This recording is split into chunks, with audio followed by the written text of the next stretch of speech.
নীল পূজার আমার তরফ থেকে আমার সকল বন্ধুকে জানাই অনেক অনেক ভালোবাসা। তোমরা সবাই কেমন আছো? আশা করি খুব খুব ভালো আছো, সুস্থ আছো। আমিও ভালো আছি। আমার নতুন একটি ব্লগে তোমাদেরকে জানাই অনেক অনেক স্বাগত। তো কালকের ব্লগে তোমাদেরকে বলেছিলাম আজকে নীল পূজা, তো নীল পূজার উপোস থাকবো। আমি, মা, ঠাকুমা তিনজনই উপোস আছি।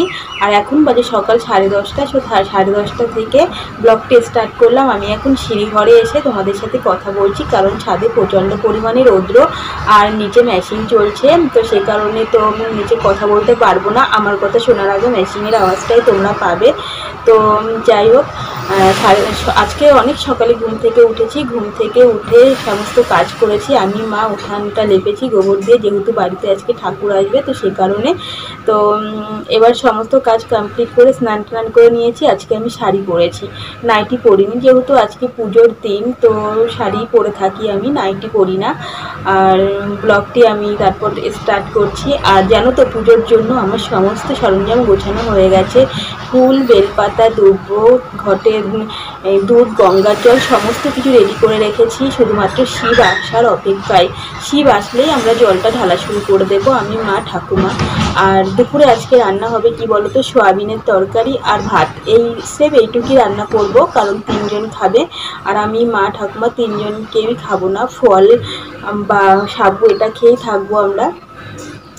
তারপরে আমাদের বাড়ি থেকে 1.5 কিলোমিটার দূর একটা শিবতলা আছে, আমরা শিবতলা বলে থাকি। তো ওখানে শিব পুজো হয়। তো ওখান থেকে শিব ঠাকুর সন্ন্যাসীরা মাথায় করে প্রত্যেকের বাড়িতে বাড়িতে নিয়ে আসে। তারপরে আমরা শিবের মাথায় জল ঢালি।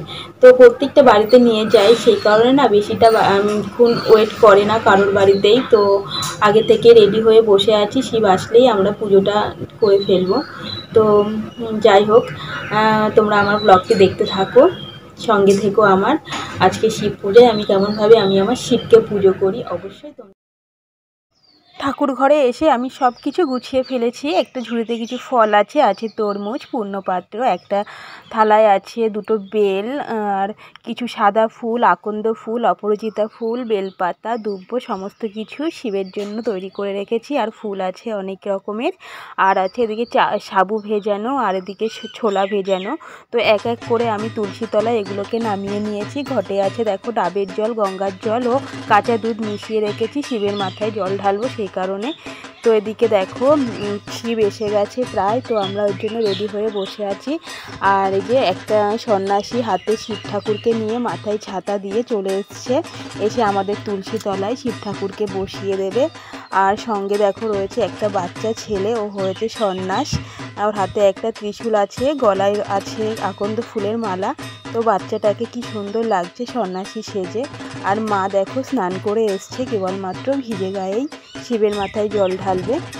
তো আকন্দ ফুল জানো তো শিব পুজোর প্রধান ফুল, তো সেটা যেভাবে হোক আমরা জোগাড় করেই নিয়ে আসি। আর এদিকে ঢাকি দেখো কত সুন্দর করে ঢাক বাজাচ্ছে। আর একে একে আমরা পুজো শুরু করে দেব। প্রথমে ঠাকুমা পুজো করবে, তারপরে আমি করছি, এবার মা করবে। তো চলো তোমরা আমার ব্লগটি দেখতে থাকো।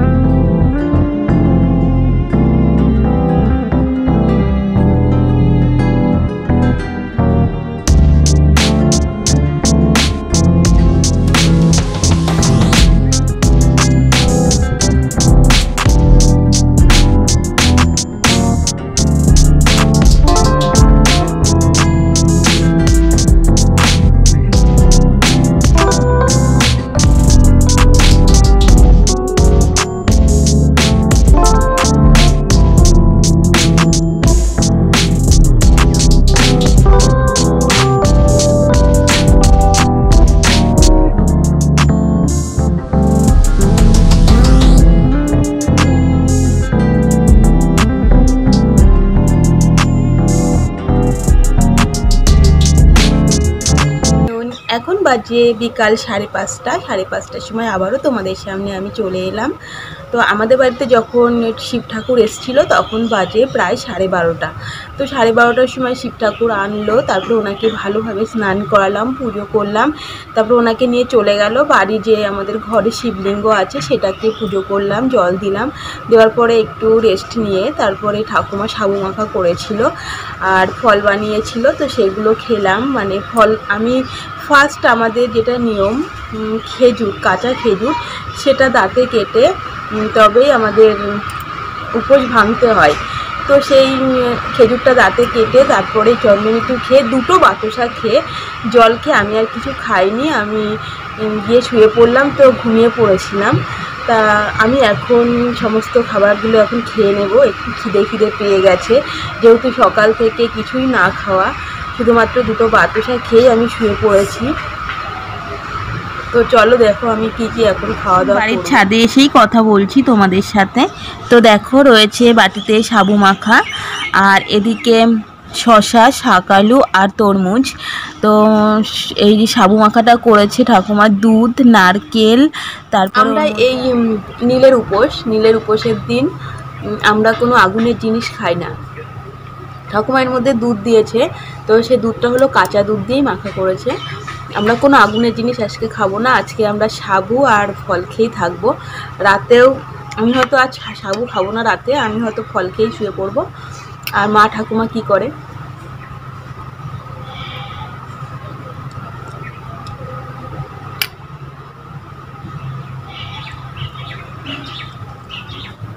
তো যাই হোক, আমি ছোটোবেলা থেকে না এই নীলের উপোসটা করতে ভীষণ ভালোবাসি, একদম ছোট্টবেলা থেকে।